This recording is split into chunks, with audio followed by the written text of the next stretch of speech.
Assalamualaikum warahmatullahi wabarakatuh. Hai teman-teman, perkenalkan saya Nofrita Ramajailani dari program studi Pendidikan Agama Islam semester 6 dengan dosen pengampu Bapak Abrari Ilham MPD dengan mata kuliah Strategi Pembelajaran 2. Nah, pada kali ini saya akan memaparkan materi saya yaitu tentang pokok-pokok isi Al-Quran. Pembahasan kali ini saya akan membahas tentang akidah, akhlak, ibadah, serta muamalah. Nah, kita masuk pada pembahasan pertama yaitu tentang akidah. Apa sih itu akidah? Akidah secara etimologi diartikan sebagai kepercayaan atau keyakinan.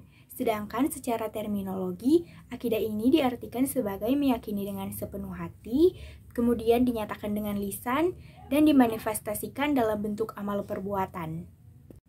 Inti pokok ajaran akidah adalah masalah tauhid, yakni keyakinan bahwa Allah Subhanahu wa Ta'ala itu Maha Esa. Jadi, kita meyakini di dalam hati bahwa Allah itu Maha Esa, kemudian kita nyatakan dengan lisan, bisa dalam bentuk kalimat syahadat, asyhadu alla ilaha illallah, dan kemudian kita manifestasikan dalam kehidupan sehari-hari dengan melaksanakan perintah dari Allah dan menjauhi larangannya. Selain meyakini bahwa Allah Subhanahu wa Ta'ala itu Maha Esa, ada juga kewajiban lain bagi kita untuk mempercayai atau meyakini rukun iman yang lain.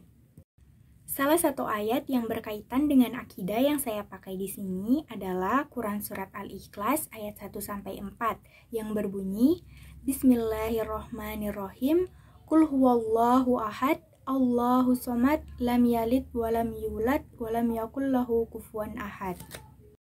Artinya, katakanlah Muhammad, dialah Allah yang Maha Esa. Allah Subhanahu wa Ta'ala tempat meminta segala sesuatu. Allah Subhanahu wa Ta'ala tidak beranak dan tidak pula diperanakan, dan tidak ada sesuatu yang setara dengan Dia. Selanjutnya, di sini ada hadis yang berkaitan dengan sumber akidah Islam, di mana jika kita berpegang kepada sumber akidah Islam yaitu Al-Quran dan juga As-Sunnah, maka hidup kita tidak akan tersesat selama-lamanya.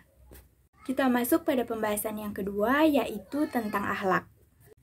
Akhlak secara etimologi dapat diartikan sebagai tingkah laku, tabiat, atau budi pekerti. Sedangkan secara terminologi, akhlak dapat diartikan sebagai sifat yang tertanam dalam jiwa kita yang muncul secara spontan dalam tingkah laku sehari-hari.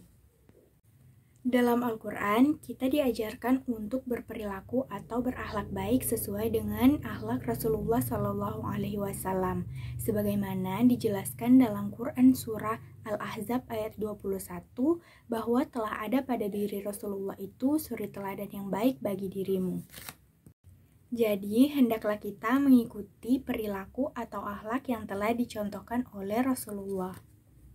Berikut ada hadis yang menekankan pentingnya akhlak, yaitu akmalul mu'minina imana asanuhum huluqa, yang artinya mukmin yang paling sempurna imannya adalah orang yang paling bagus akhlaknya. Hadis riwayat At-Tirmizi. Selanjutnya kita masuk pada pembahasan yang terakhir, yaitu ibadah dan muamalah. Ibadah berasal dari kata abada ya'budu abdan yang berarti mengabdi atau menyembah.